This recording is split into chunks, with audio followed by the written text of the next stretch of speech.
My name is Dina Hagag, and I'm the director of the Contemporary, and I want to thank everybody for coming. I especially want to thank the staff, volunteers, and board of the Contemporary for a very successful first season of co-hosts. So thank you, everyone. Yeah. We're going to take a little break over the summer for some housekeeping, but we'll resume with 6 new lectures in the fall, and we're very, very excited about that. I also want to thank the BSA. They're kind of like our lovely babysitter. They've made all of this possible. I encourage everybody here to look into them on your own. I think what they do for young people in the arts in Baltimore is outstanding, and I think that we should support them as much as we can as a community. I also want to thank Brookshire Suites for being our hotel sponsor for Shinique's residency. They are at 120 East Lombard, and if you haven't made it out there either, there's a lot of, what's the band, Shinique, that all the photos are of? The Counting Crows? There's like a ton of like posters of the Counting Crows, so you should go check that out, because that's crazy. I also want to thank Trinacria at 406 North Packard Street. They very graciously agreed to cater our reception tonight. They are wonderful, and if you have not been there, it is probably the best Italian hoagie in the city. So I highly encourage everybody to go there. I would be remiss if I didn't mention our foundations. The Maryland Institute College of Art had given us a lab award to get co-host started, and we are infinitely grateful for that. Also, the William G. Baker Memorial Fund. Thank you very much for sponsoring co-hosts and for your continued support. Our main sponsors for the Contemporary overall are the Andy Warhol Foundation for Visual Arts and the Robert W. Deutsch Foundation. They are wonderful, wonderful, wonderful, and make it so that we can actually continue to exist every day. Before I kind of pass off to our guests of the evening, I just want to talk a little bit about co-hosts. Just as a reminder, when we were first envisioning the program we'd launched with, we knew we wanted to touch on something that spoke to all 3 of our institutional values, which we had decided were that artists matter, collaboration is key, and audience is everywhere. We asked 13 galleries to work with us on that program, and we asked each of them if they could invite any artist to Baltimore, who would that be? And I think that really resonated for the Artists Matter part. It was really wonderful to see the range of artists that each of these galleries chose and how they sort of reflected trends in contemporary art across the globe. Shinique Smith especially, we're honored to have her, not just because she's Baltimore born and bred, but I think her practice in object making is unique and definitely reflects a very important facet of contemporary arts.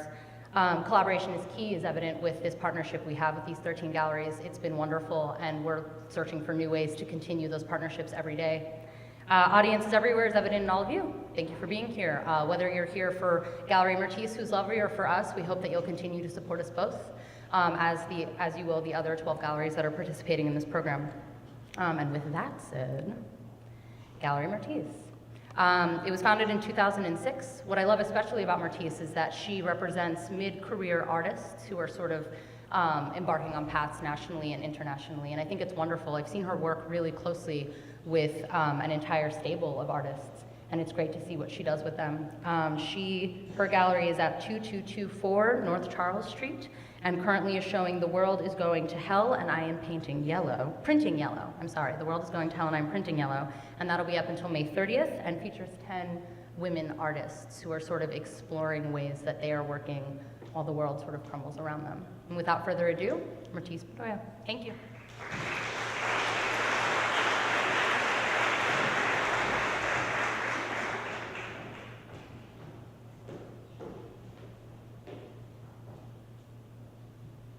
Well, good evening, everyone, and welcome.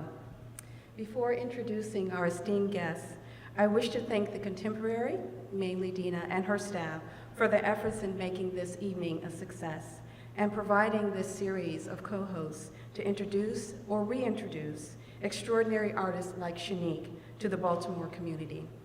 I'd also like to express my gratitude for allowing Galerie Myrtis the privilege of co-hosting this event to acknowledge and celebrate Shinique Smith.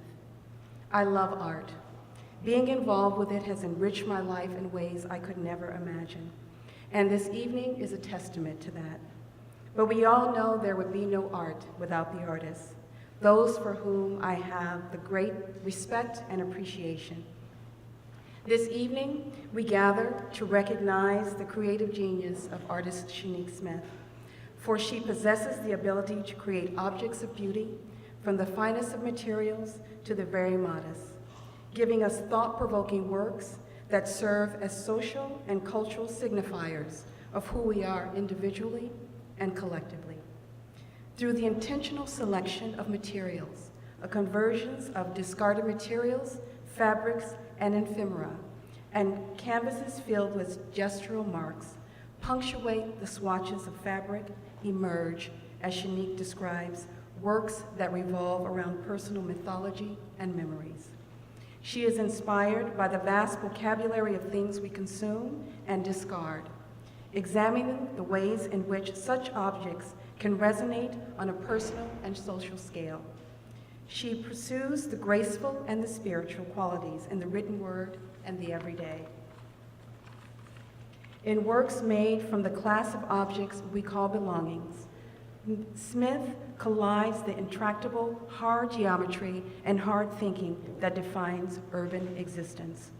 What Paul D. Miller called, or DJ Spooky as we know him here, cubes of consciousness, in a 2010 catalog essay with the softening, emotional steeped influence of the worn down, nostalgic, or forgotten. Shinique is a painter, sculptor, collage, and installation artist whose works are informed by dance, graffiti, Tibetan culture, and fashion, and synthesized with influence that range from Japanese calligraphy to artists such as Jean-Michel Basquiat, Fred Tomlinson, Chris O'Feely, Joan Mitchell, and others. She attended the Baltimore School of the Arts. She earned a BFA and MFA from Maryland Institute College of Art and MAT from Tufts University and the School of Museum of Fine Arts in Boston. Her works have been exhibited extensively and featured in major museums across the United States, and the list is just ongoing and very impressive. She has also exhibited abroad in galleries in Berlin, Budapest, Paris, Milan, and Luxembourg. And in 2005, she participated in the Istanbul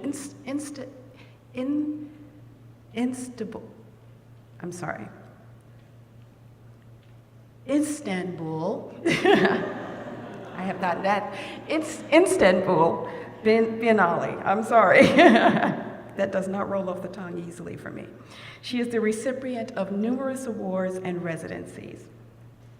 Smith's work is included in every major museum that there is, including, and this is the short list, the Brooklyn Museum, the Denver Art Museum, the Los Angeles County Museum of Art, the Maryland Institute College of Art, the Rubel Family Collection, the Studio Museum in Harlem, and the Whitney Museum of Art.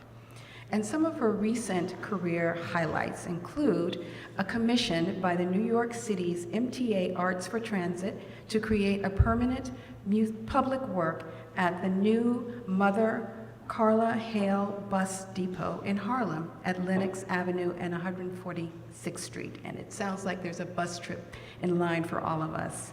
I've seen it online and it is breathtakingly beautiful. She also was commissioned in the same year by the Birmingham Museum of Art in Alabama to create a large-scale sculpture installation, Etched in Collective, a commemorative exhibition for the 50th anniversary of the 16th Street Baptist Church bombing. And this year, and this is why we appreciate her most, because with all that's going on, she took time to be with us tonight. She has a solo exhibition that's opening at the Museum of Fine Art in Boston. So in preparing for tonight's introduction of Shinique, I took time and went online and did a lot of research and discovered this absolutely wonderful video of a project that she participated in at the Los Angeles County Museum of Art with a group of second graders from Charles White Elementary School. Now, we all know that children speak their mind, and if they're not engaged or happy about something, we know that either from their body language or what they say. And while watching this video, I found the enthusiasm of one little boy to be just infectious. And he said, and I quote, "It's really cool. She's just grabbing clothes that belong to her that she doesn't want, her friends and family, and she makes it into art. It's really cool that she does that." And I thought, out of the mouth of babes comes much wisdom. Shinique, may your art continue to inspire and to bring beauty and joy into our lives. Thank you for accepting my invitation to be here tonight. Ladies and gentlemen, I give you Shinique Smith.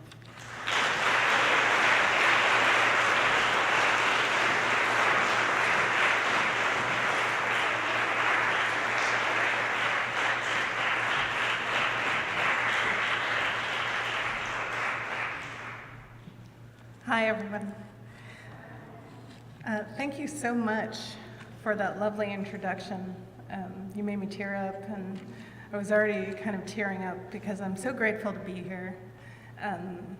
In the town that raised me with some of the people here who helped raise me, you know?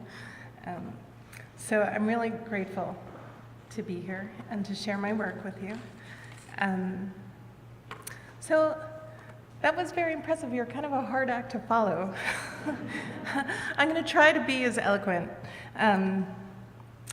So starting out, I'm going to share some images with you of my upbringing and talk to you a little about what influences the work, and my presentation will have images peppered through it. So, as you know, I grew up here. I grew up in Edmondson Village, which is known as the hood, basically. And my family didn't have a lot, but we didn't make the best of everything, we saw the best in everything. And so I grew up with an inherent appreciation for the simple things around me. And that's me there on the left. I used to sit on this rock in the backyard and look out onto the little patch of green that we had. And my granddad, you know, we all lived together, he grew corn. He could grow anything, anywhere. And I would sit there and kind of contemplate the universe. And it wasn't until I was an adult and came back that I realized it was a hunk of cement.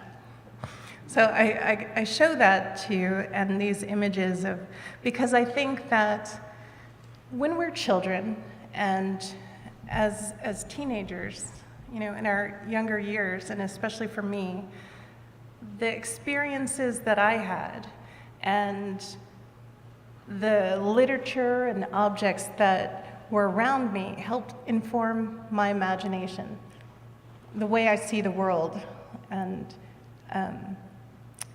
basically my creativity. So those were some books and things that I grew up around and would think about. I was an only child, so I spent a lot of time by myself making my own fun, especially with my Sesame Street Playhouse. And I really like things like this because as an object, it stands in for reality, and an urban reality, you know? And I love the decals, and I would stare at it and have my own kind of fantasies play out. So recently I was thinking about, you know, life here growing up and the house that I grew up in. And my grandmother really loved Romare Bearden, and there were a lot of Romare Beardens at the BMA, and between him and Myrtis, I grew to appreciate collage.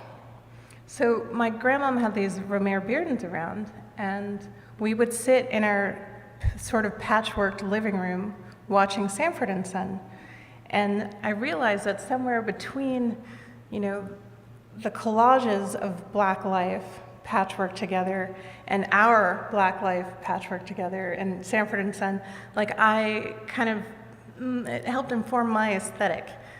You know, it's kind of an old lady aesthetic to a certain degree. I like, you know, my grandmom used to take brocades and florals and things like that and mix them together.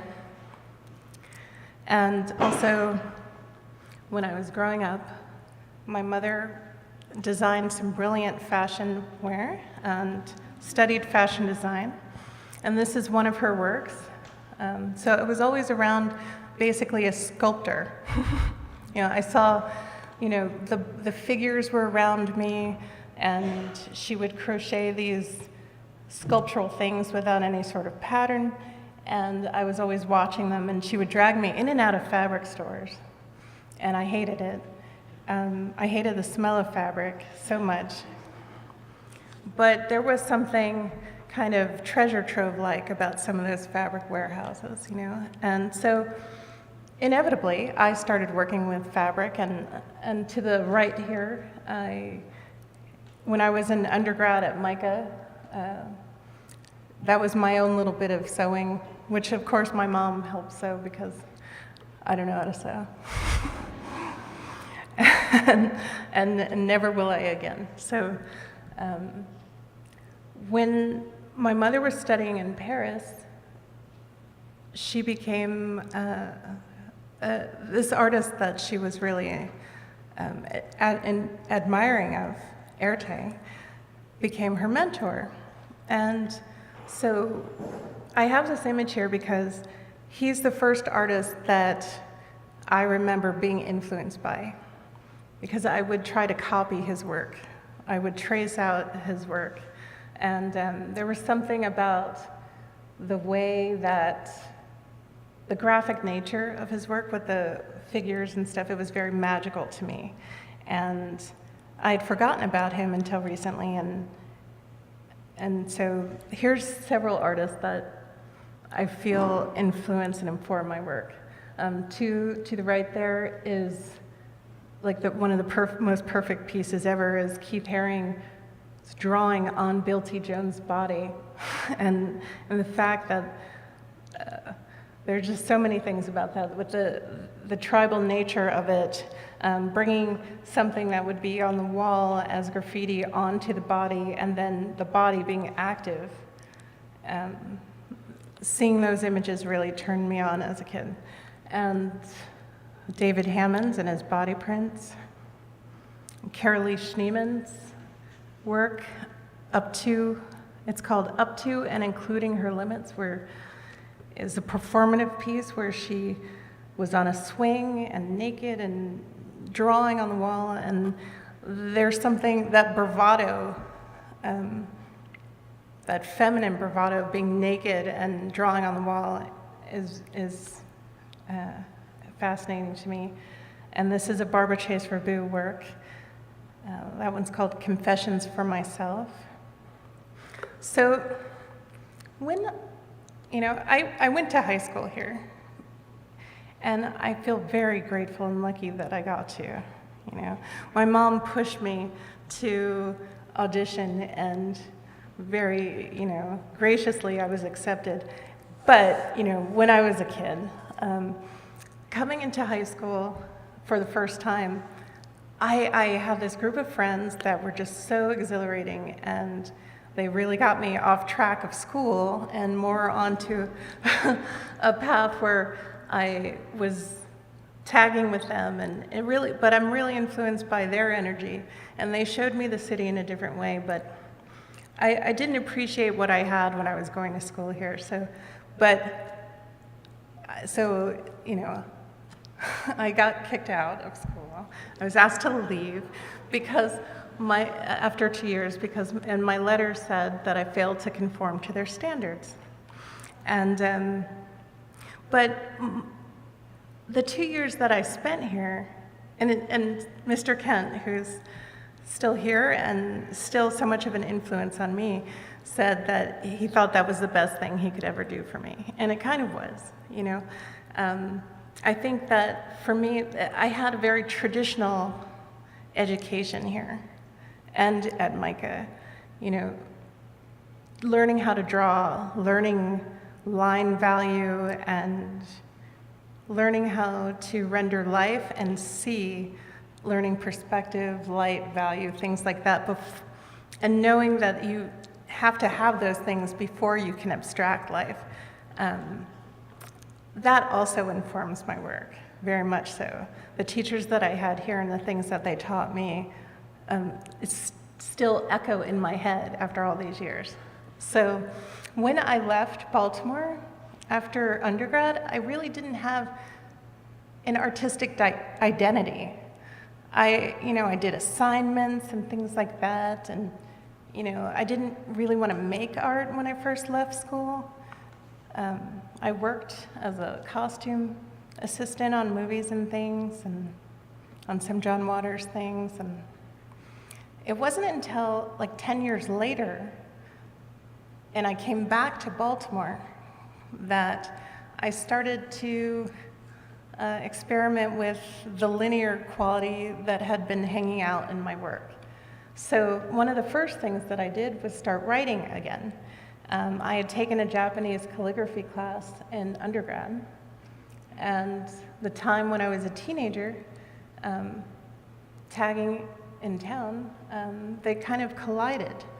I wanted to strip away all the things that I had been working with and only work with line, and when I did, writing came out. And I started with the body, you know. We kind of walk in other artists' footsteps for a while. And then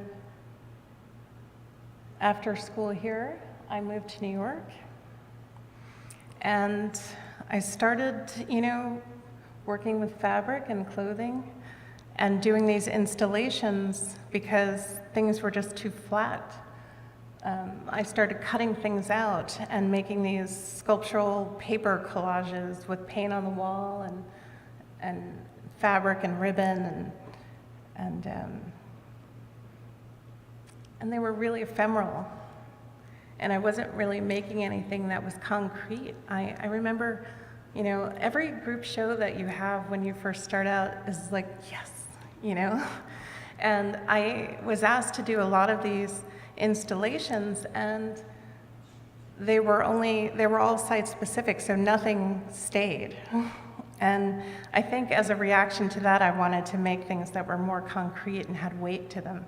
So I started putting, you know, recycling the installations onto canvas, and these are more influences. I think you know this painting used to be here at the BMA. And this is local graffiti, including my high school ex-boyfriend, which I can't, like, honestly, his handwork was so floral and fancy as a sort of filigree, and I copying his work too informed my hand growing up.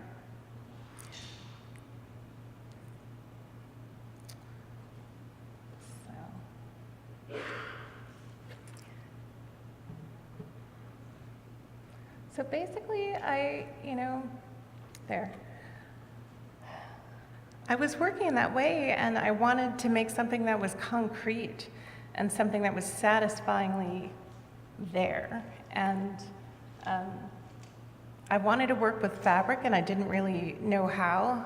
I had been dyeing it and stretching it and bleaching it and still working quite flat. And I read an article, I think it was in the New Yorker, about the exportation of used clothing and how it would get chunked into these bales. And this one woman's t-shirt that she gave away with this altruistic notion that she was doing something for those needy people, for, you know, those less fortunate than she, to give away her shirt, which was then sold because the store she gave it to couldn't resell it. And then it was sold again by the pound. And it got graded A through D. And the things that were, you know, gently used went to Europe, and the things that were really shitty went to poorer countries and in Africa. And her t-shirt ended up basically in Africa in this cube. And the person purchased the cube, carried it on their back up a mountain, laid out all the things, and then sold her t-shirt to this old man. And basically, he wanted the shirt because of the logo that was on it, of the college she had gone to. There was something in that story for me, this connection that was alluring between people, and this exchange through a t-shirt, and also the idealism that's placed on our articles of clothing, even the used articles of clothing that we have, how there's this ideal of America. And there's something beautiful and also grotesque about it to me, the consumerism that how we consume goods, how we cast them off. But it made me want to make a chunk. And so one day I just said, screw it, and tied some stuff up. And I remember at the time I was just basically tying everything up, even myself. So this is me applying the same gesture to my body with articles of clothing that had meaning for me.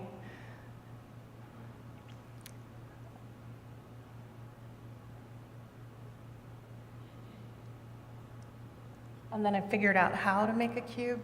So I didn't study sculpture, so I don't know if I'm really a sculptor. I basically tie things up, and how they're put together is how I can make them stay together. And the objects pretty much inform the shape that they're going to be. I don't like to work with sketches, and I begin things basically with emotion. I think that I don't have a personal attachment to the individual works, but I am inextricably connected to my work. It's very much a reflection of who I am and my emotions and how I see the world and things that I'm drawn to.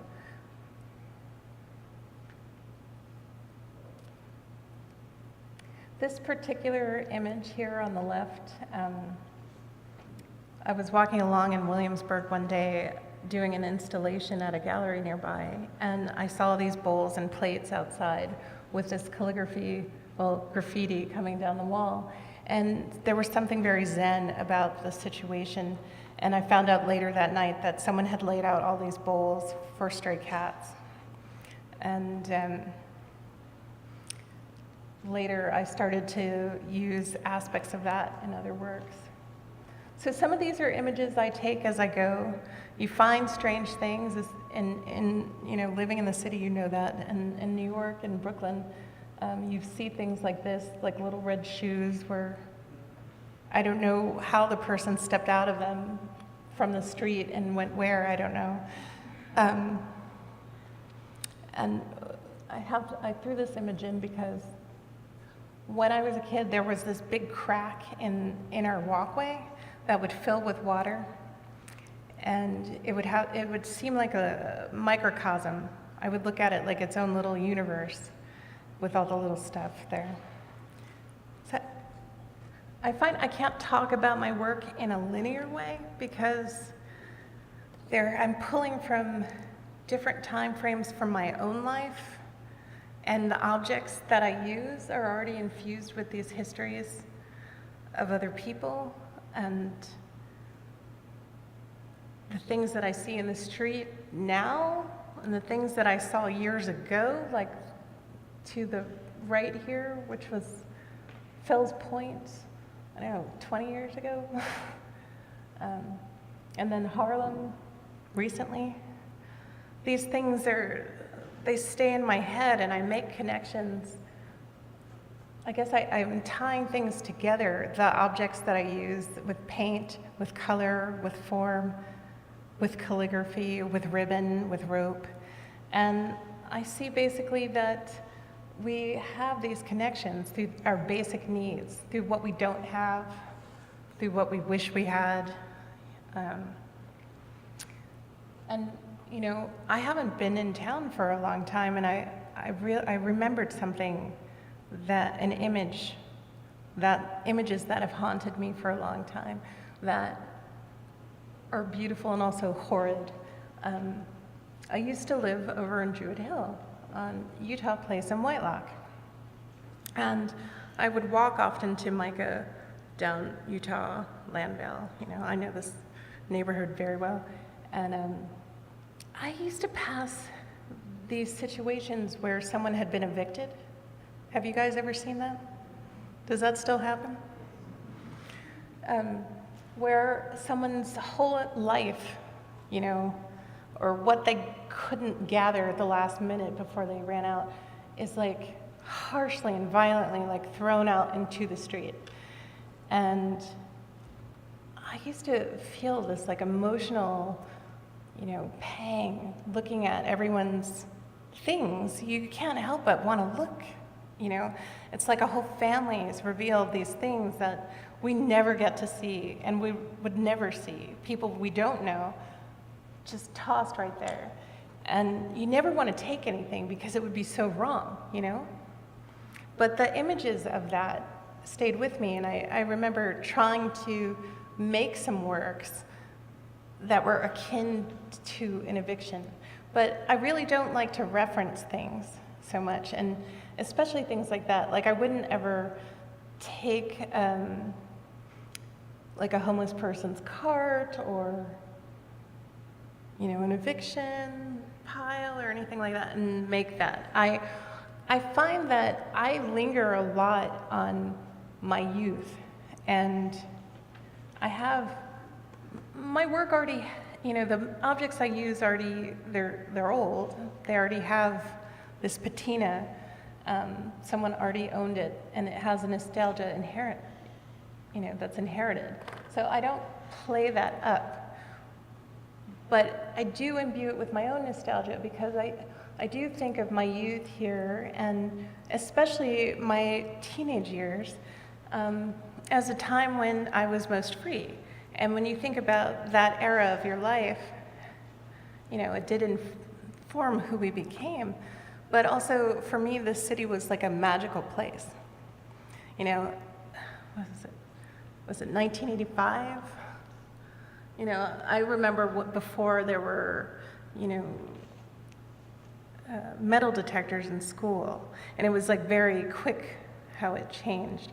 There was a rumor one of the guys that I knew who wrote graffiti had a German Luger that had belonged to his dad or something like that, but there weren't like guns, And I used to go out, I used to sneak out of the house. She already knows. And I got caught. I got arrested, whatever. But I used to, be able to, you could go through the city at night, you could meet strangers, maybe it wasn't the safest thing then, but it certainly isn't the way it used to be. And the city was kind of our playground. There were places we would leave notes for each other that no one else could read. And, I find that I'm still very drawn to rooms and creating rooms through my installation work that are reminiscent of a teenage bedroom. Because the objects that you would put up in your room, like the posters of who you really liked at the time, for me, when I was 13, it was Prince, like wall to wall, and I was gonna go marry him at one point. And, before that, when I was really young, it was Sean Cassidy. But the things that you put up in your room, now when you're an adult, you're more conscious and more aware of who's going to see what you put up. So you're trying to be correct aesthetically, like decor. But when you're a kid, you don't want anyone to come in there. It's your space. So it's this hidden world, like the inside of a woman's purse, And so I utilize that aspect. And when I go to different towns, this particular work I made it in Normal, Illinois. There is a town called Normal.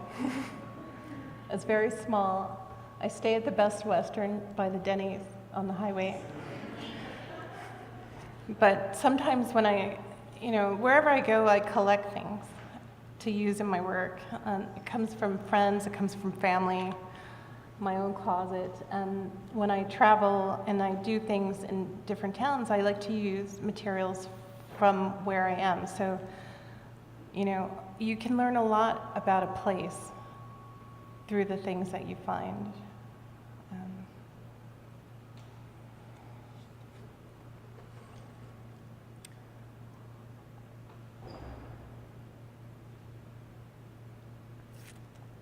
So I'm not, I've gone to schools and things like that, and talk to other artists, and there are certainly people who want to eradicate the figure from their work. And I guess I don't have an opinion about that either way, because I don't think it's possible because of the artist being present and the viewer being present, that the object that you make and show in the world is always going to be in the presence of a body. So I don't like to do things out of obligation.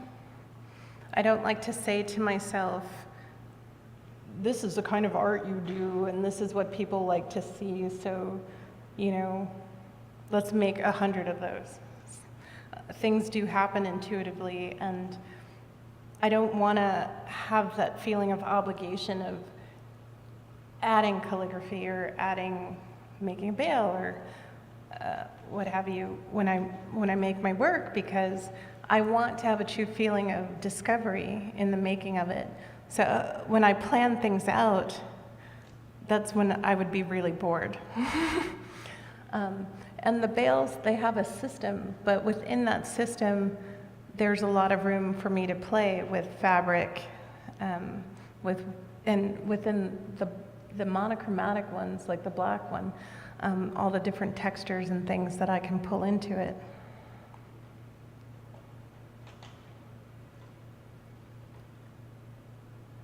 So I started using my body as well. I think it was, I started inking myself up and pressing myself onto the wall or onto canvases. And I never thought I would do something like that. And actually, I frowned on it when I was younger. I used to think it was a hippy-dippy kind of thing to do, to get naked and do stuff like that. But it's also very freeing. And for me, I wanted to have a more intimate relationship with the work and use my full body with the brush or with my hair as a brush, but without making too huge a deal out of it.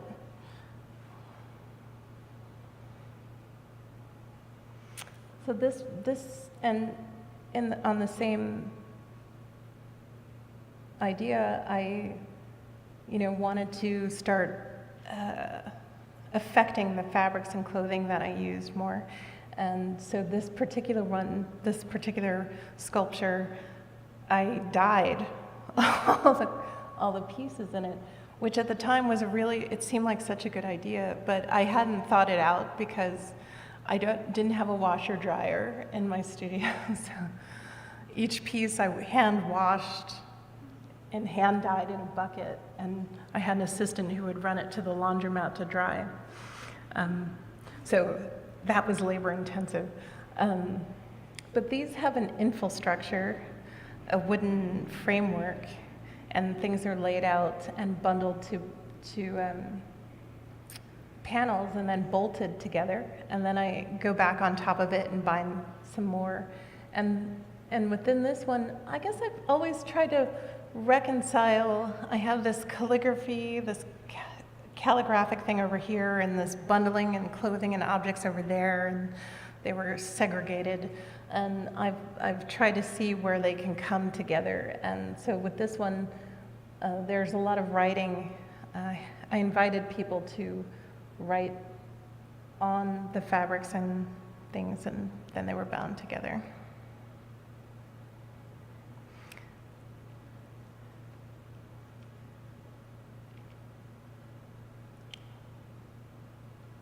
So about place, this particular work started with things that I collected in New Orleans after Katrina. It started with this Cupid. This one is kind of a wink to Fragonard, that painting with the woman kicking off her shoe.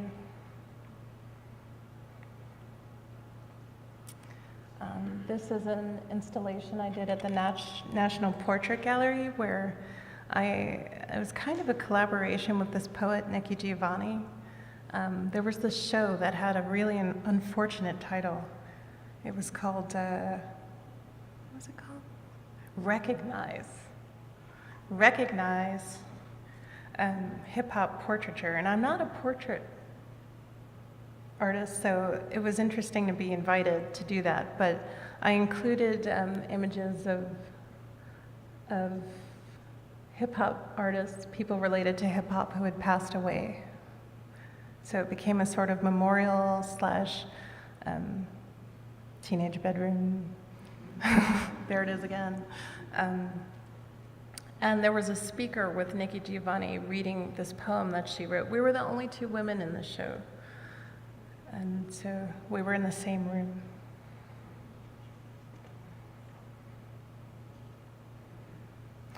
So living in Brooklyn, I never really saw this here, growing up here, is that people leave things out for you to take. And there's this unspoken exchange between people where they line up their shoes or they put out clothing and people just take it.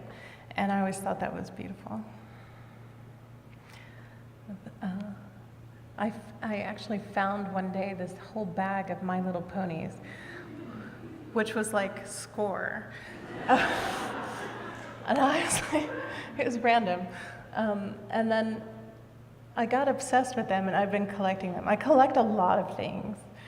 And they don't, I guess basically I'm a functioning hoarder, but I don't live with the objects, and eventually they'll be put to use. I think they inform the color choices I make sometimes, though. I have like 300 ponies.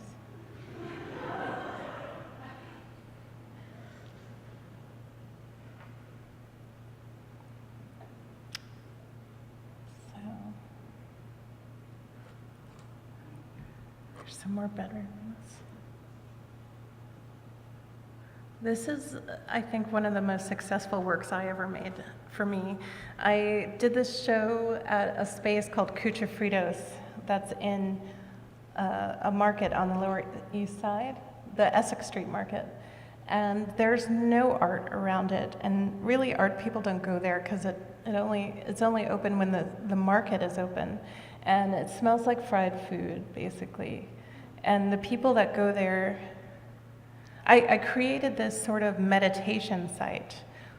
This was the first interactive work that I made, where people were invited to come in, to relax, to add to the walls, to take off their shoes. And this is the work that was inspired by the street corner with the bowls and stuff. So there were bowls of water and coins and milk crates to sit on with pillows.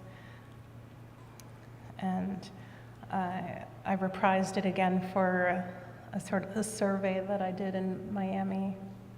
Those are some kids wilding out in there. So I find inspiration everywhere. This is my grandmom's neighbor's socks.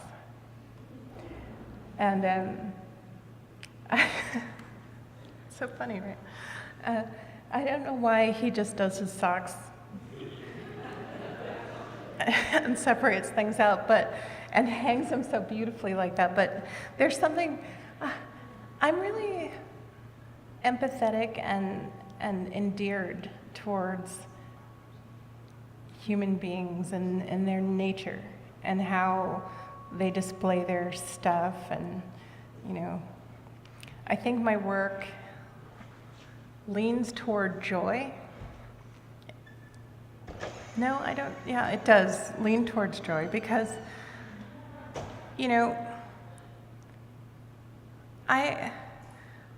we've all had hardships and we all have had loss and tragedy in our lives. And I don't want to use my work as, I do use it for my own therapeutic use, but I don't want the work to be about my pain. I don't want it to be about pain. I think that I strive for the other side of it. And so when I'm working, I go through like a kind of emotional journey, and I make minute associations between, the objects and colors and who could have owned it and who didn't. And then I let that stuff go and I step back and I edit and I take away. I let myself get lost, and then I find myself back through the work. But I always wanted to take it, I want to take it to a place of epiphany. And epiphany to me is not lingering or wallowing in sentimentality or darkness. And even though I use objects and there's a romance to my work, I strive not to be sentimental about it. I don't want to, and by sentimental I mean make something obvious about something obvious, like a monument to, anyway. So this is the piece that was mentioned earlier that I made in Birmingham. And, I don't see my work as overtly political, although there are messages embedded in every work that I do, but I don't like to hit anyone over the head with a hammer and tell you what you should think and what you should do. I don't want to preach through my work. But I was asked to do the show in Birmingham for the 50th anniversary of the 16th Street Baptist Church bombing, where the 4 girls were killed.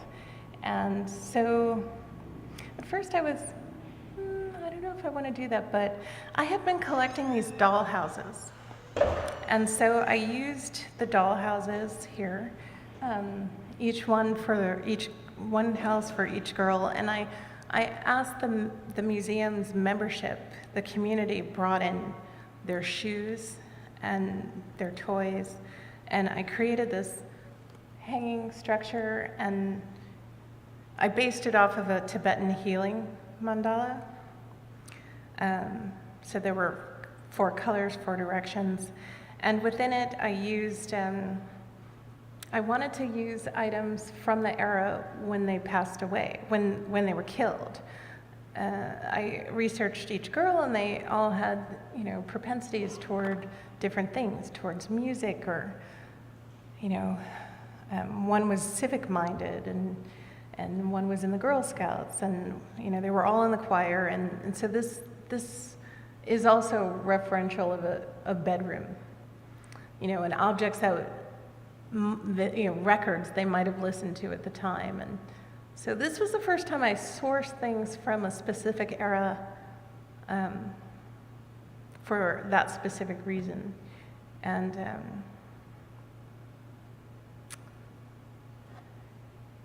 yeah.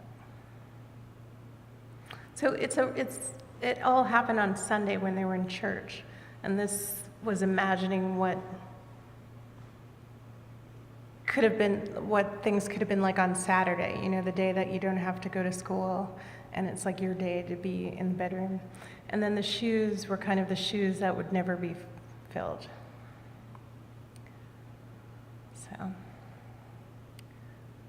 So basically I write with brushes and my body, and then I tie stuff up. I'm not really inventing anything, it's very basic, especially in the winter. I see myself like a cave woman, kind of scrawling on the wall, or, this was a show that just closed in Berlin.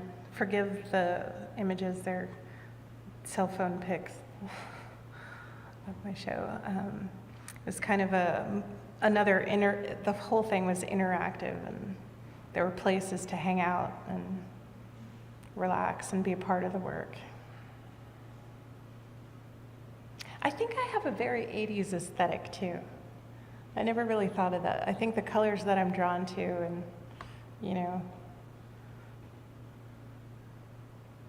some of the objects that I deal with.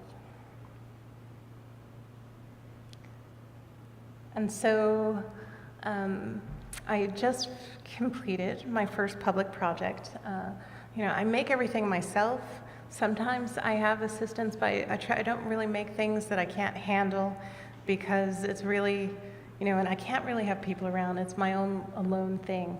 But when I'm done, I like it to go. I don't want to live and die around my work. I want to share it. I think it loses energy when it's just sitting there. So I sometimes give it away. But this is the first time I've worked on a public piece with a fabricator, and It's on the side. I did this facade for, those were details of this. I created a very small suite of panels that connect together and used bits of matter found in Harlem. This is the Mother Clara Hale bus depot, and Mother Clara Hale is a beloved figure who took in children that didn't have homes and helped families, took in children who had AIDS, and she was honored by President Reagan, and she's very beloved in Harlem. And so to put something in the community where people, grow up and live their whole lives and, love this figure, I had to be very sensitive to that and be interactive with the community. So you can't really tell from the image, but there's sort of a motherish figure and a child, and it's kind of a garden. And on the sides, there are 84 windows that have painted glass, and I did a project with kids there that I incorporated their drawings in with mine so that they could grow up around their work. And I'm doing a show in Boston that opens in August, and I'm also doing, this is a sketch, actually. I haven't done it yet. I'm going to in September. My next public work, which is this wall in Boston, that will be up simultaneously with my show. So if you can come up at some point. I'm also going to be doing more stuff with the body and performance work. And hopefully you can come and participate in those things. So that's really all I have for you at this time. But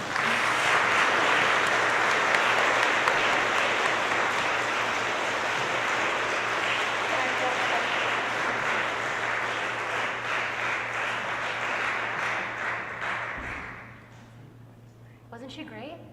Yeah, okay, yeah, see? It was awesome. Thank you. We have room for about 3 or 4 questions. I could have done that. I don't know, she's like this and this too. Thanks. Anybody? Questions? Comments? Hi! Oh, you're so bright.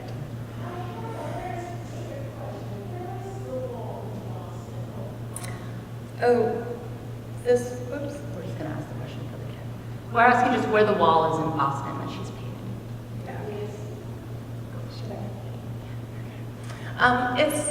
It's in Dewey Square across from South Street Station in the financial district. It's part of what they call the Rose Greenway project, and it's where it was the site of Occupy Boston. So it's the third mural. It's a really cool green space. It's a mile long if you go to Boston and check it out. Hey, Charlie. There's a soft opening on August 22nd, and then the opening is September 22nd. It'll be up through March. You'll hear all about it.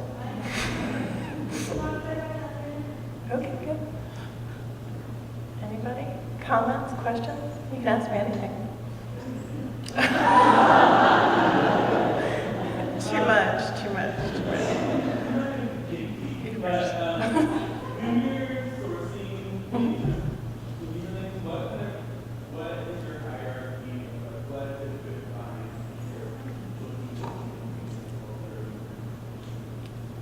Well, I guess,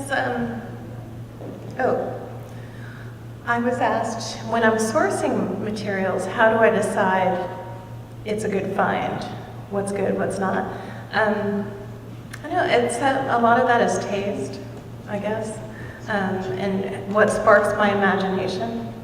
I don't like to take anything that's soiled, because I don't like to have a patina with the work. I think that's leading, but that could just be me. I don't find things on the street that often. Mostly it's weird toys. like a Steve Urkel doll just standing there, or no, seriously, like a praying mantis just standing there.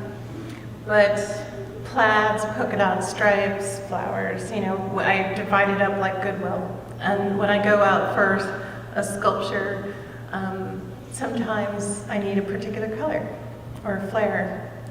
Not anything I would ever wear myself, but you know, even clothes that I buy myself that don't look good on me, the weird pattern or something, I realize I bought it to put in my work. So.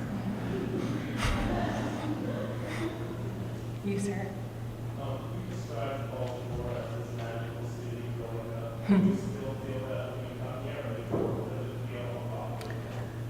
Well, now, that's a loaded question. You know, Baltimore was magical to me because, and I realize even more so now, maybe I'm admitting it to myself, that I had to make it magical for myself. You know, because life is hard here, you know? And when I was a kid, there was a pressure to try to be hard, or like, you know, you have to have this edge just to walk somewhere, you know? It's a different kind of edge than New York, because you develop an edge there because people are always bumping into you and you're smashed up against so many different cultures and languages. But here, it's really, you know, I went to the harbor today. Yeah, at first, you know, I'm staying at the Brookshire Suites, which is really nice, despite the Counting Crows. I love the Counting Crows, but there's an inordinate amount of photographs of the lead singer everywhere. No, really, it's the same picture staring at you. The same picture when you get in the elevator, same picture staring at you when you go to the bathroom. Anyway, at first Dina knows, I didn't really want to stay near the harbor because I swore to myself I would never go there again. I spent so much time there from the time it was built. You know, our friends started Shuckers, and so I was down there all the time. My mom's boyfriend had a boat down there, and we were always down there. And I worked there. I worked at Anna's Bright Dough, and then Godiva, and whatever. Everybody works there, everybody gets stuck there, and everything around it deteriorates. It's somehow this place, which, you know, is like a tourist trap, kind of, and it's full of these shops. I wanted to include some images, but I didn't want to insult anyone. That are just, like, full of meaningless objects. Like, there's a whole store down there devoted to socks. Not that socks are meaningless, but you know what I'm saying. Like, but blocks away, there's stuff happening. It was, you know, it became really rough when I was a kid. And, you know, so the magic was within me. And I think that, you know, I held it there for myself. And it's hard to do. And I think that a lot of people do it here, like hanging with hope. There's so much hope, and Baltimore is really about the people, you know? So is it still magical? Yes and no. Yes and no, because I hate the harbor, but all these feelings welled up, you know, memories of all the people that I knew that used to work here and there at the paddle boats or the fudgery or whatever, and where they are now. And, you know, I've lost a lot of people, so. Love and hate. Oh.